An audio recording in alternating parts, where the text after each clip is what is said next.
বাংলাদেশের জনগণ তাদের হারানো গণতান্ত্রিক রাজনৈতিক অধিকার ফেরত পেয়েছে। আর কখনো যাতে কোনো স্বৈরাচার কিংবা তাবেদার জনগণের অধিকার কেড়ে নিয়ে দেশে ফ্যাসিবাদী শাসন প্রতিষ্ঠা করতে না পারে সেটি নিশ্চিত করাই এখন সময়ের দাবি।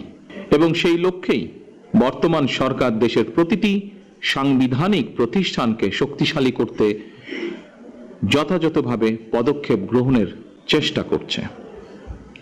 আইন বিভাগ, শাসন বিভাগ ও বিচার বিভাগ এই তিনটির মধ্যে সমন্বয় করে দেশে ন্যায় শাসন প্রতিষ্ঠা করা গেলে নাগরিকদের গণতান্ত্রিক অধিকারের সুফল মিলবে। অন্যথায় এই সুযোগ গণতন্ত্র নাগরিকদের মিলবে না।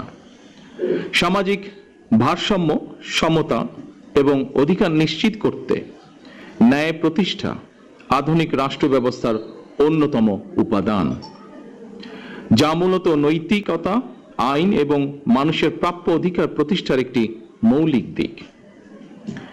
ন্যায়ের শাসন প্রতিষ্ঠায় বিচারকদের ভূমিকায় মুখ্য।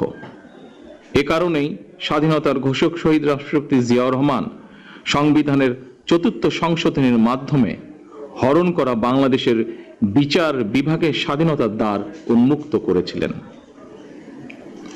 কিন্তু ফ্যাসিবাদী শাসন আমলে বিচার বিভাগকে দলীয় আদালতে পরিণত করা হয়েছিল। আইনের দোহাই দিয়ে শাসন চালালেও তখন দেশের ন্যায় বিচার ছিল না। ২০২৪ সালের আগস্ট মাসে দেশের স্বাধীনতা প্রিয় মানুষ অন্ধকারের শাসন থেকে মুক্তি পায়। সুতরাং বর্তমান সরকার এবার দেশে ন্যায় শাসন প্রতিষ্ঠার মাধ্যমে জনগণের ন্যায় বিচার পাওয়ার অধিকার প্রতিষ্ঠা করতে বদ্ধপরিকর। আদালত হয়রানির জায়গা নয়, বরং ন্যায় বিচার পাওয়ার নিরাপদ স্থল।